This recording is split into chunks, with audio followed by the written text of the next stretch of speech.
사람들이 함께 사는 곳에 항상 존재하는 게 있습니다. 그게 뭔지 아십니까?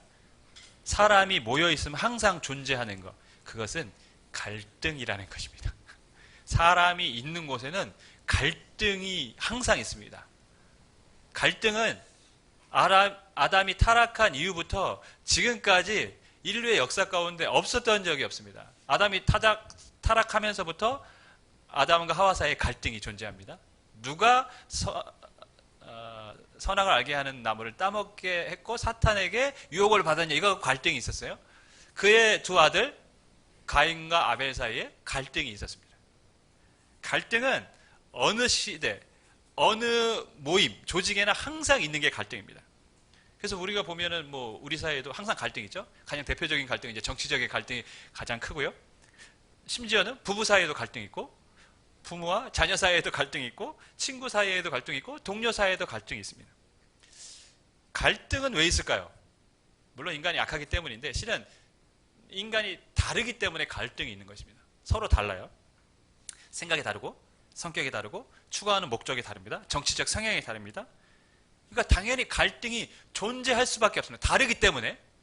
그렇기 때문에 갈등이 있는 게 이상한 게 아니라 어떻게 보면 너무 정상적인 것이에요. 인간의 몸 속에 갈등은 항상 존재할 수밖에 없다. 자연스럽다는 것입니다. 갈등이 문제가 아니라 실은 뭐가 문제입니까? 그 갈등을 어떻게 풀어가느냐가 문제인 것입니다. 왜냐하면 갈등은 항상 존재하거든요. 근데 갈등을 잘 해결하면 둘의 관계가 어떻게 됩니까? 더 결속되어지고 좋아지기도 합니다. 부부가 갈등이 있다가 화해가 되면 더 좋은 모습으로 발전이 됩니다. 어떤 두 집단 사이에 갈등이 있지만 서로 의논해서 잘 타협을 하면 더 좋은 발전적인 단계로 나아갈 수 있습니다. 하지만 이 갈등을 잘못 해결하면 어떻게 되죠? 파국으로 치닫습니다. 끝장을 내버리죠. 그러니까 갈등이 문제가 아니라 이 갈등을 어떻게 해결할 것인가가 굉장히 중요한 문제라는 것이죠. 마태복음 21장부터 27장, 그러니까 부활 이전까지의 기록은 가장 중요한 핵심적인 단어가 있는데 이 사이에 그것이 뭐냐면 갈등이라는 단어입니다. 예수님이 예루살렘에 입성할 때부터 십자가의 죽음까지 무엇이 있습니까? 유대 지도자들과의 갈등이 있고 그 갈등이 점점 심화되고 있습니다. 커지고 있습니다. 그리고 그 갈등의 결론이 뭡니까? 예수님을 십자가에 못 박게 한 것입니다. 그리고 예수님은 이 사이에서 끊임없이 사람들에게 말씀을 전하고 강론하시고 비유를 드시는데 그 모든 그 말씀들의 핵심은 뭐냐? 지금 갈등을 빚고 있는 이 사람들을 향한 말씀들이에요. 계속해서 말씀을 오늘 본문도 실은 그렇습니다. 유대 지도자들과 예수님의 갈등이고 예수님의 비유 역시 그들을 향한 메시지입니다. 23절 말씀 우리 함께 읽도록 하겠습니다. 시작.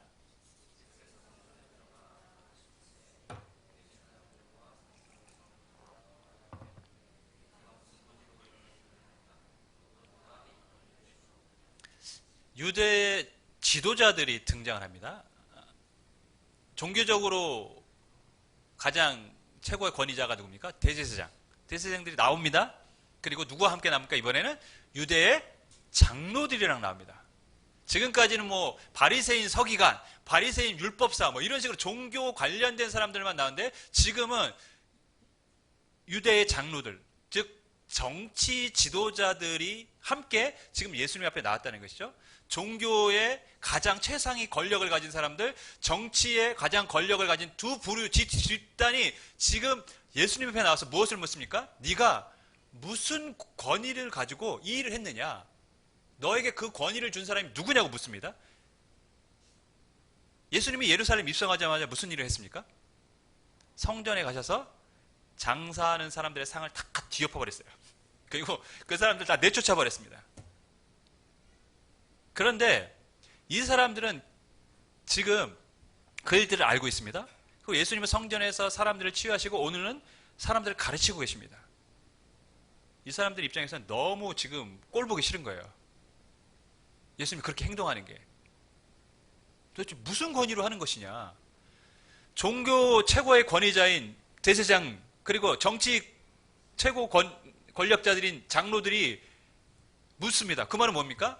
우리가 실은 거기서 장사하는 사람들 누가 허락한 겁니까? 우리가 허락했다는 것이죠. 우리가 허락했기 때문에 종교에 가장 힘이 있는 사람들, 정치적 힘이 있는 사람이 허락했기 때문에 그것은 뭡니까? 합법적인 것이라는, 합법적인 일을 했다는 것입니다. 그럼 반대로 예수님이 그 사람들의 상을 뒤엎고 노려준 것은 뭡니까? 불법을 행했다는 것이죠. 지금 종교 지도자들도, 정치 지도자들도 인정하지 않은 일을 지금 하고 있다는 것이죠. 그러니까 예수님에게 도대체 누구의 권위로 한 것이냐? 우리는 허락을 해준 적이 없는데 예수 당신에게 우리가 그것을 허락해 준 적이 없는데 너는 누구의 권위를 가지고 이런 일을 행했냐는 것입니다. 화가 난 것이죠. 우리말로 하면 야, 네가 뭔데 이렇게 행동해? 누가 시켰어? 이런 말입니다. 너 뭐야? 뭔데 지금 여기 이 성전에서 행패 부리는 거야?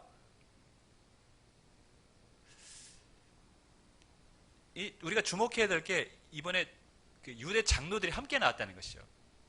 지금 예수님이 종교적으로나 정치적으로 어떤 사람들에게도 인정받지 않은 지금 행동을 하고 있다고 지금 사람들에게 지금 말하고 있는 것입니다. 그러니까 예수님이 지금 행하고 있는 것은 뭡니까? 주변 사람들이 보면 종교 지도자들도 인정하지 않고 정치 지도자들도 인정하지 않았으면 예수님은 지금 불법적인 행동을 지금 성전에서 하고 있다. 그러니까 예수님의 가르침이나 이런 것들은 잘못된 것이다 라고 지금 말하고 싶은 거예요. 근데 지금의 상황을 보면 어떤 면에서 좀 황당한 상황이긴 합니다. 여러분, 어떤 집에 큰 저택을 가진 집, 사업으로 성공한 그런 집의 주인이 있는데 아들은 어릴 때부터 이제 유학을 보냈다고 생각합니다. 근데 그 아들이 유학을 마치고 돌아왔어요. 집에 돌아왔는데 집이 자기 방이 마음에 안 들어요. 그래서 그 방을 자기가 막 바꿉니다.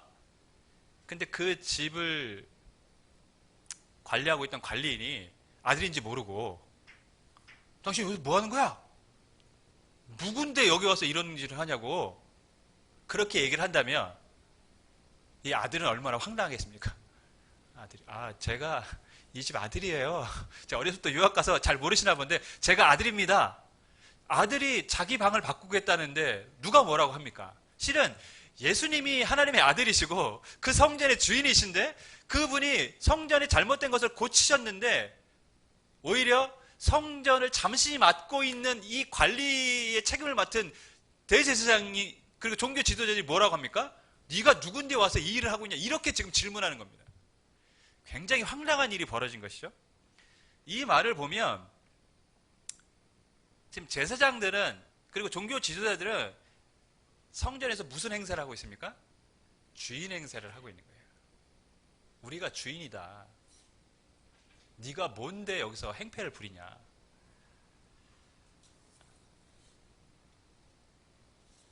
여러분이 만약에 이런 상황이라면 어떻게 대답하실 것 같습니까? 내가 이 집의 아들인데 당신 누구냐고 막 이렇게 소리 지르면 갑질하는 사람들은 막 물컵 집어 던지고 막 그러겠죠. 너 나가! 뭐야! 막 이렇게 그러겠지만 우리 같은 예의 바른 사람들은 정중하게 인사를 하겠죠. 실은 제가 유학 갔다 와서 오랜만에 왔는데 제가 이 집 아들이에요. 제 아버님이 조남이 강자 상자 호자 되십니다. 제가 그렇게 큰 집에 살고 있지는 않지만 그렇게 얘기하겠죠. 자, 예수님은 과연 이 유대 지도자들의 반응에 질문에 어떻게 대답을 하셨을까요? 25절 말씀 우리 함께 읽겠습니다. 시작.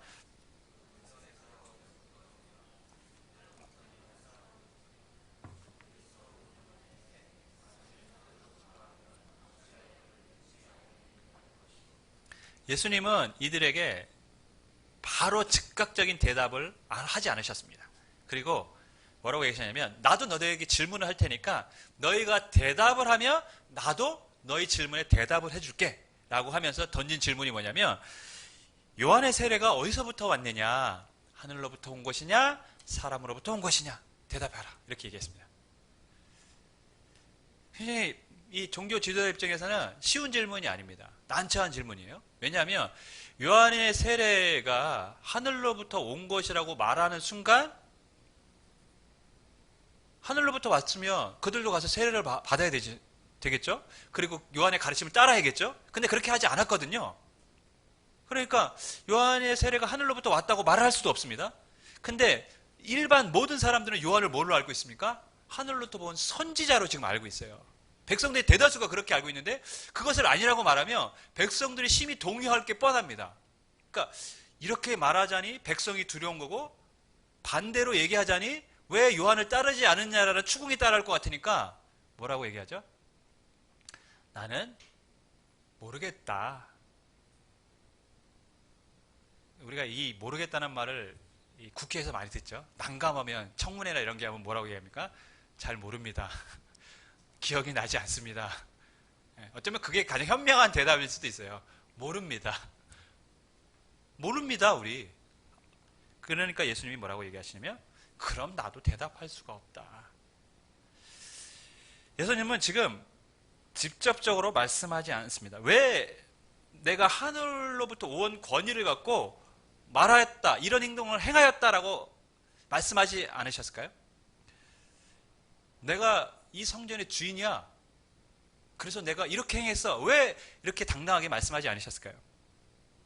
실은 지금 이 사람들은 예수님이 어떤 말씀을 해도 이 말씀을 들을 마음의 준비가 전혀 되어 있지 않은 사람들이었습니다. 색안경을 끼고 예수님을 바라봅니다. 그러니까 무슨 말을 해도 무엇으로 보입니까? 자신들이 끼고 있는 그 색안경 색깔로 예수님을 계속 보는 거예요. 예수님이 어떤 행동을 해도 그렇게 봅니다. 예수님이 병자를 치유해도 그거는 귀신의 힘으로 지금 고치는 것이고, 예수님을 지금 말씀을 전하는 것도 잘못된 말씀을 전하는 것이고, 성전에서 그렇게 행하는 것은 하나님의 성전을 지금 더럽히는 그런 행동을 하고 있다고 보는 것입니다. 왜? 색안경을 끼고 있으니까요. 색안경을 끼고 있으니까 다 그렇게 보입니다. 들으려고 하지 않으니까, 귀를 막고 있으니까 아무리 어떤 말을 해도 그 말씀을 자기식으로 해석해서 왜곡해서 듣습니다. 실은 이게 무서운 거죠. 색안경을 끼고 세상을 보고, 색안경을 끼고 사람을 보고, 귀를 막고 있으면 자신의 생각에 사로잡혀서 그 자리를 벗어날 수가 없습니다. 여러분, 이단에 빠진 사람들 왜 벗어나지 못할까요? 우리가 보면 굉장히 황당한 거 맞습니다. 저희 어머니가 길을 가는데 한 젊은 여자가, 화장을 하고 이쁘게 한 젊은 여자가 막 따라오더니, 하나님 아버지는 들어보셨지만 하나님 어머니는 못 들어보셨죠? 이러면서 막 그러는데 우리 한번 대꾸도 안 하고 막 가는데 끊임없이 와서 계속 하나님 어머니는 못 들어보셨죠? 막 얘기를 하더래요. 우리 어머니가 바로 시끄러워요! 하나님 아버지 어머니가 어디 있어요? 알지도 못하면서 저런다고 큰 소리 쳤더니 그냥 바로 돌아갔다고 하더라고요. 여러분, 우리가 듣기엔 굉장히 황당한 이야기입니다. 하나님 어머니. 원래 하나님 어머니를 주장하지 않았어요. 그죠? 하나님, 자신들이 믿고 있는 교주가 죽으니까 대신 찾은 게 그의 아내. 그래서 하나님 어머니 이렇게 만들어버린 거예요. 보면은 우리가 인간적으로만 이렇게만 봐도 정말 황당한 일인데, 근데 사람들이 그것에 빠져서 헤어나오지를 못해요. 왜?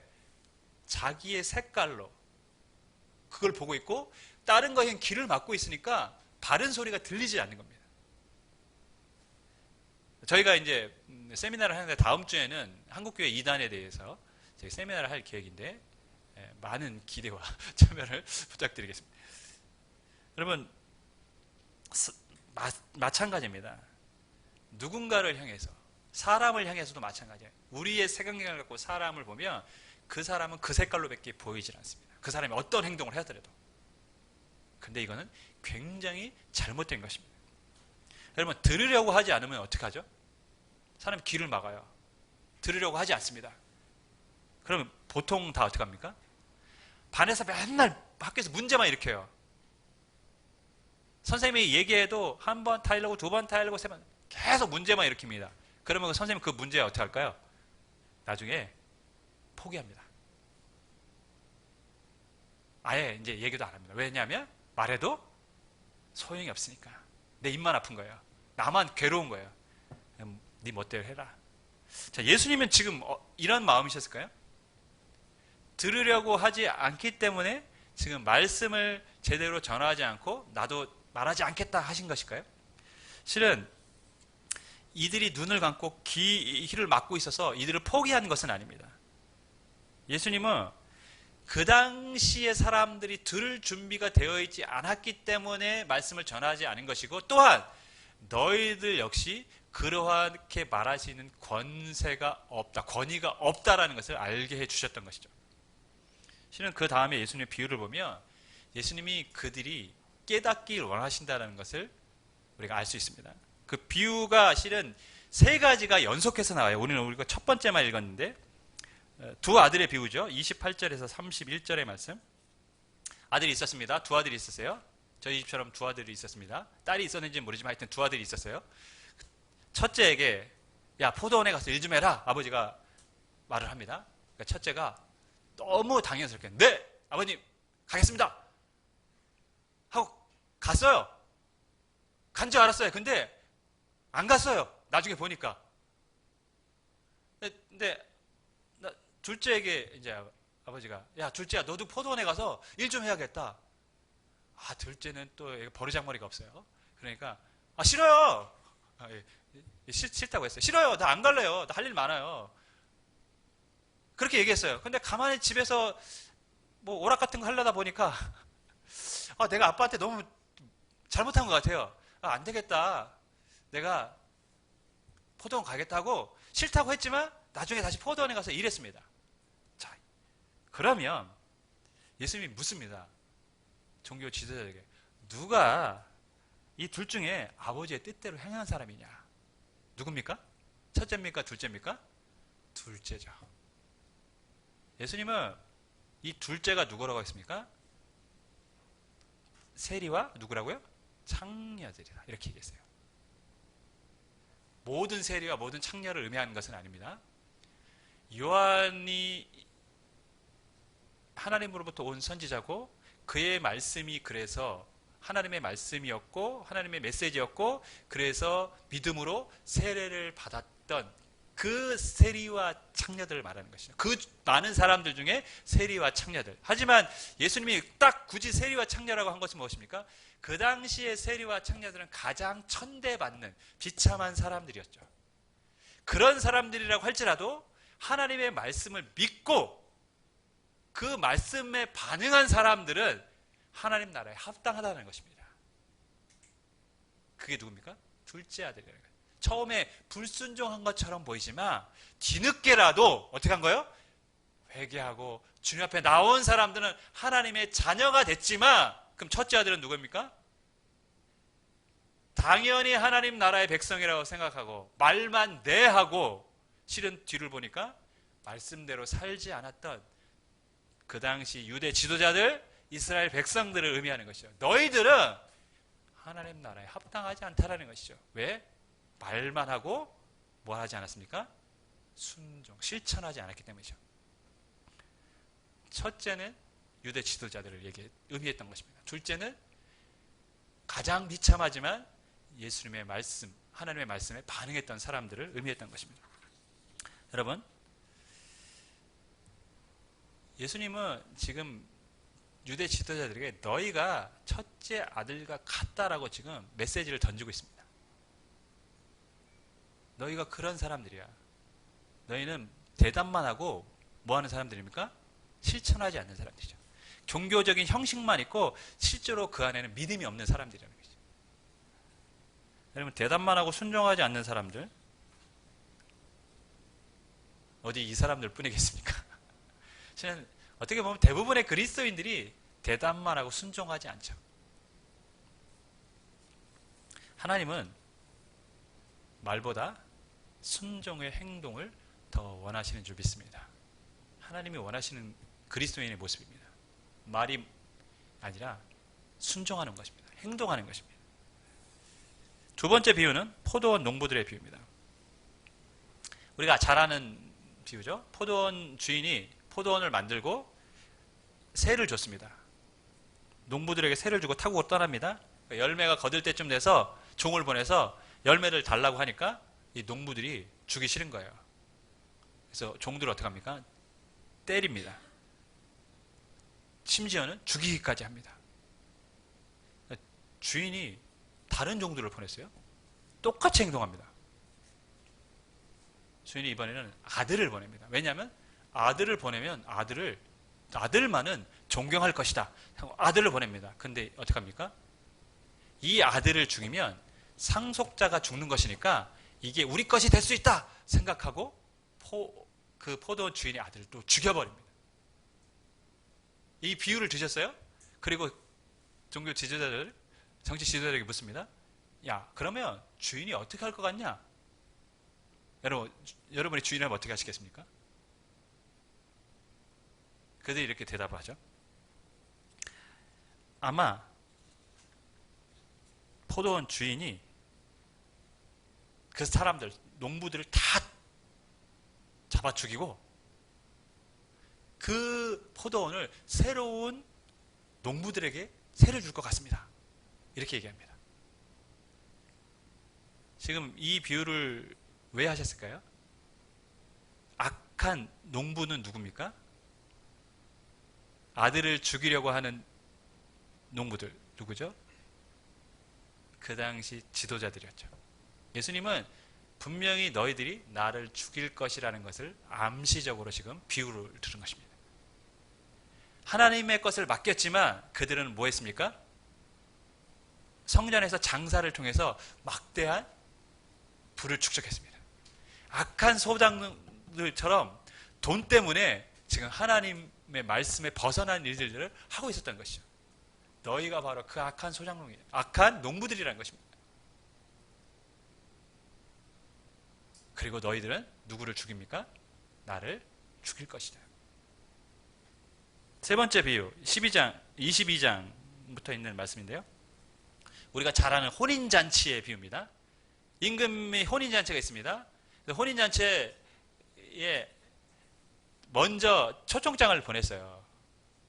그래서 사람들에게 오라고 이제 얘기를 했는데 혼인잔치가 열리는 날에 종들을 보내서 그 사람들에게 모셔오라고 한 겁니다. 내가 미리 청함을 한 사람들이 있으니까 모시고 오라. 그랬더니 아무도 안 오는 거예요. 그래서 임금이 얼마나 당황스럽습니까? 그래서 내가 많은 음식과 아주 성대하게 잔치를 준비했으니까 다시 가서 정중하게 불러와라. 이렇게 준비했으니까 꼭 오셔야 된다고. 종들을 다시 보냈습니다. 근데 이번에는 사람들이 바쁘다고, 나 할 일 많다고 안 옵니다. 어떤 사람들은 자꾸 와서 성가시게 한다고 그 종들을 때리고 죽이기까지 합니다. 왕이 이 소식을 들으니까, 임금이 이 소식을 들으니까 어떻게 합니까? 화가 날까요, 안 날까요? 화가 머리끝까지 치밀어 올랐습니다. 그래서 군사들을 보냈습니다. 청함을 했던 사람들 다 잡아 죽이라고. 그리고 길거리에 가서 혼인잔치가 있으니까 아무나 오라고 초청하라고 했습니다. 여러분, 그래서 어떻습니까?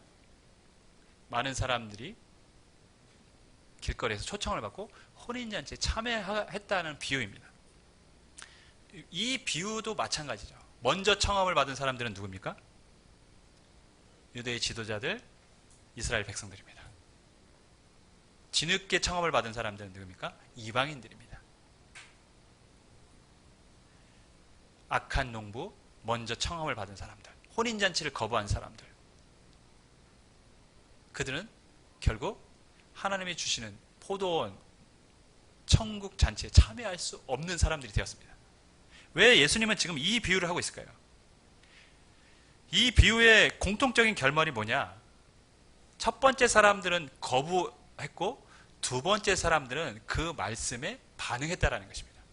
큰아들과 작은아들의 비유도 마찬가지고 포도원 비유도 마찬가지고 혼인잔치의 비유도 마찬가지입니다. 첫 번째 사람들, 하나님의 말씀을 거부한 사람들. 두 번째 사람들, 비록 부족하고 세상의 기준으로 보면 천박하지만 없는 사람들이지만 말씀에 반응한 사람들, 그 사람들이 하나님 나라에 합당하다고 지금 예수님은 계속해서 비유를 통해서 그들에게 말씀을 전하고 있습니다. 자, 오늘 결론의 말씀을 전합니다. 예수님께서 이 비유를 통해서 그럼 무슨 메시지를 주고 싶었던 것일까요? 궁극적으로 첫 번째, 착각하지 말라라는 것입니다. 유대 지도자들은 당연히 자신들이 무슨 생각, 천국에 들어갈 거라고 생각하는데 착각하지 말라라는 것입니다. 천국은 아브라함의 후손이기 때문에, 너희들이 종교 지도자이기 때문에, 유대의 장로들이기 때문에 천국에 갈 수 있을 거라는 착각을 하지 말라는 것이죠. 천국은 혈통이나 신분이나 어떠한 직위나 직분을 갖고 들어가는 게 아니라는 것입니다. 예수님의 말씀을 믿고, 하나님의 말씀을 믿고 영접하고 그 말씀을 따르는 사람들이 하나님 나라에 합당한 사람이라고 지금 말씀하고 계십니다. 착각하지 마라. 두 번째, 뭘 지금 말씀하고 계십니까? 회개하라는 것입니다. 메시지들의 마지막이 뭡니까? 심판이 임한다는 것입니다. 너희가 그렇게 살다가는 심판을 피할 수가 없다. 실은 예수님이 여러분 마지막에 있는 그 말씀들을 보면 이 예루살렘 심판에 대한 메시지를 아주 길게 이제 예수님이 마음 아파하면서 전하시는 것을 보게 됩니다. 눈물도 흘리십니다. 예수님은 이스라엘 백성들이 멸망으로 지금 가고 있는 것을 너무 마음 아파하셨어요. 그래서 지금 계속해서 비유를 통해서 너희에게 이러한 심판이 있기 때문에 너희들은 지금 뭐 하라는 것입니까? 돌아서야 한다는 것입니다. 성경에 나와 있는 수없이 많은 심판의 메시지가 있습니다. 구약시대부터. 근데 그 심판의 메시지에 한결같이 목적이 있어요. 그들에게 겁주고 그들을 협박하기 위한 말씀이 아니었습니다. 그 모든 심판의 메시지의 핵심은 뭐냐? 너희가 이 메시지를 듣고 회개하라는 것입니다. 그러면 너희가 산다라는 것입니다. 여러분, 마태가 지금 이 복음서를 쓰고 있습니다. 이미 예수님이 이 비유의 말씀처럼 이미 죽으셨어요. 십자가에 죽으셨습니다. 유대의 지도자들은 그들을 죽였습니다. 예수님을 죽였습니다. 그런데 지금 마태가 쓰고 있는 이 복음서는 그 이후에 쓰여진 것입니다. 그러니까 마태가 이 복음서를 쓰면서 너희는 지금 예수님의 비유의 말씀처럼 예수님을 죽인 사람들이고 너희들에게 지금 무엇이 있습니까? 그럼 심판이 남아있음을 너희가 알아야 한다는 것입니다. 그래서 뭐라는 것입니까? 이 메시지를 듣고 돌아서라. 그것이 주님이 너희에게 전하고 싶은 메시지였다는 것이죠. 여러분, 사도행전을 보면 많은 사람들이 예수님을 믿는데 그 중에 허다한 무리와 제사장들이 예수님을 영접했다라는 기록이 있습니다. 굉장히 우리가 한번 곱씹어보고 의미 있게 생각해야 될 부분입니다. 많은 사람들은 끝까지 어떻게 했습니까? 자신의 생각을 버리지 않았습니다. 하지만 그 중에 또 많은 사람들은 예수님을 그리스도로 영접하고 받아들였습니다. 즉, 이 메시지를 듣고 반응을 한 것이죠. 회개를 한 것입니다. 그래서 그들은 하나님의 자녀가 되었던 것입니다. 여러분, 하나님은 사람들이 멸망에 이르는 것을 원하는 것이 아닙니다. 하나님이 원하시는 것은 우리가 구원에 이르기를 원하시는 줄 믿습니다. 그것이 성경이 기록된 이유입니다.